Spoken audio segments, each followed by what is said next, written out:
एक छोटे से हरे भरे गांव में रामू नाम का एक गरीब किसान रहता था। उसकी दिन रात की मेहनत के बावजूद फसल इतनी नहीं होती थी कि उससे उसके परिवार का पेट भर सके। रामू के पास जमीन तो थी, लेकिन वह बंजर होती जा रही थी। गांव में प्राचीन काल से कई रहस्यमयी कहानियां सुनाई जाती थी, किसी जादुई खजाने की तो किसी रहस्यमयी वस्तु की। लेकिन समय के साथ इन कहानियों का महत्व कम हो गया और लोग इन्हें केवल दंतकथा मानने लगे। एक दिन रामू अपने खेत में हल चला रहा था, तभी उसकी नज़र एक पुराने मटके पर पड़ी जो आधा जमीन में दबा हुआ था। मटका धूल और मिट्टी से ढका हुआ था, लेकिन उस पर उकेरे गए बारीक नक्काशी और अद्भुत डिजाइन देखकर रामू बोला कि यह मटका साधारण नहीं है। मैं इस मटके को घर ले जाता हूँ, शायद इसे बाजार में बेचकर कुछ मुझे पैसे मिल जाए। रामू की पत्नी सीता ने जैसे ही मटके को साफ करने की कोशिश की, तभी अचानक मटका चमकने लगा और उसमें से एक धीमी आवाज आई। वह आवाज कह रही थी, मैं कोई साधारण मटका नहीं हूँ, मैं एक जादुई मटका हूँ और मैं हर दिन एक इच्छा पूरी कर सकता हूँ।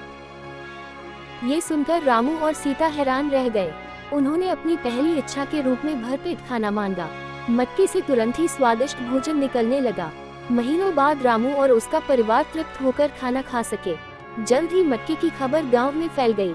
लोग रामू के घर आने लगे ताकि उनकी भी इच्छाएं पूरी हो सके।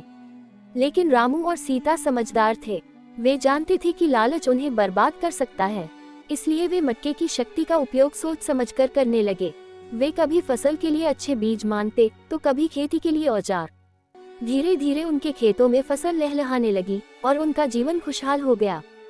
गांव का एक लालची व्यापारी लालचंद, जो लोगों को धोखा देकर पैसे कमाने के लिए जाना जाता था, मटके के बारे में सुनकर बहुत उत्सुक हो गया।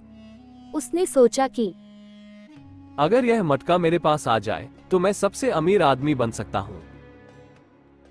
लालचंद ने एक योजना बनाई और एक साधु के वेश में रामू के घर पहुंचा।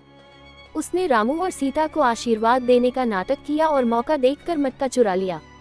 लालचंद मटका लेकर अपने घर आया और उसने तुरंत मटके से यह इच्छा की, मैं दुनिया का सबसे अमीर आदमी बनना चाहता हूँ। लेकिन मटका उसके इरादों को समझ चुका था। मटके ने उसकी किसी भी इच्छा को पूरा करने से इनकार कर दिया।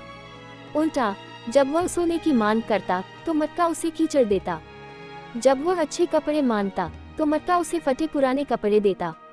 लालचंद को समझ आ गया कि मटका उसकी लालच के कारण उसके काबू में नहीं आ सकता। लालचंद मटके से छुटकारा पाने के लिए बेताब हो गया। उसने मटके को तोड़ने की कोशिश की, लेकिन मटका न तो टूटा और न ही झुका। आखिरकार उसने अपनी गलती मान ली और मटका वापस रामू को लौटा दिया। मैं तुमसे माफी मांगता हूँ। और रामू ने अपने सरल और दयालु स्वभाव के कारण उसे माफ कर दिया। हालांकि मटका अब किसी से बात नहीं करता था, जैसे कि वह ये देख रहा हो कि लोग अब क्या करेंगे। कुछ दिन बीते और मटका अब भी खामोश था। रामू और सीता ने उम्मीद नहीं छोड़ी।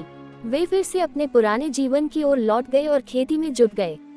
एक दिन गांव के उत्सव के दौरान मटका फिर से चमकने लगा और उसने रामू से कहा, और रामू ने अपने सरल और दयालु स्वभाव के कारण उसे माफ कर दिया।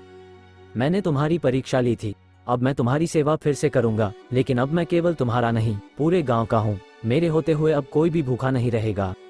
रामू और सीता ने मटके का इस्तेमाल गांव के कल्याण के लिए किया। मटका गांव के लिए समृद्धि और खुशी का प्रतीक बन गया। रामू, सीता और गांव वाले मटके की शक्ति का उपयोग समझदारी से करने लगे और धीरे धीरे पूरा गांव खुशहाल हो गया। जादुई मटके की कहानी गांव की अमर कथा बन गई और पीढ़ी दर पीढ़ी लोग इस कहानी को सुनकर सीखने लगे कि असली खुशी लालच में नहीं, बल्कि बांटने और करुणा में है।